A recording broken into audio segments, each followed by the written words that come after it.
Hello, good evening, and thanks for tuning in to Newsnight Live here on Metro Television. Note that this bulletin is live on DSTV channel 277. My name is Gifty Genfi. The headlines this hour. A 26-year-old is in police custody for vandalizing registration kits of the ongoing EC Limited voters registration in the Ashanti region.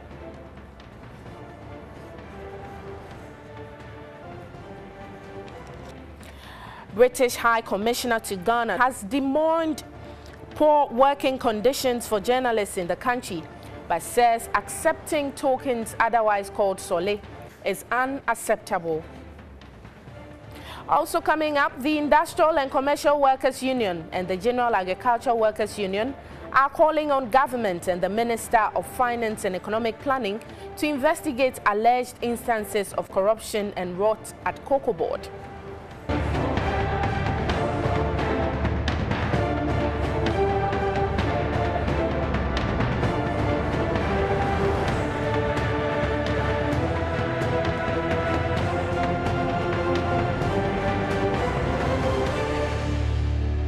The British High Commissioner to Ghana, John Benjamin, has demanded poor working conditions for many journalists in the country, but says accepting tokens, otherwise called sole, in order to produce a story is certainly not the answer to their plight.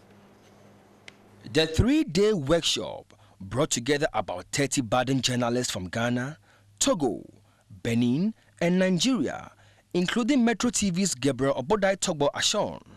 The training, organized by Tiger IPI and Africa Center for International Law and Accountability, is part of ACE investigative journalist Anas Aremeyaw Anas' quest to raise more investigative journalists in West Africa. I think it's significant that no matter what changes we are looking for in our dear nation, that's Ghana, if our neighboring countries don't benefit, it doesn't take us anywhere. The fight will not be restricted to just me, but we'll have many other people holding the banner and pushing the frontiers. The Anas phenomenon is not just me. I think that it's about a movement of people who have the same vision of keeping society cleaner. Through this training, we'll be able to help bring up a new crop of investigative journalists who will be able to have Anas propagate himself, reproduce himself, and so that we can have more than just a few journalists in investigative journalism. We can have an army of journalists across Ghana who will be helping to address issues relating to corruption, bringing about improvements in the rule of law, and also in the end, helping to provide accurate and reliable information to the public. Participants would learn the theory, practice, and techniques of investigative journalism. Other areas to be covered are forensic investigations, undercover and research methods.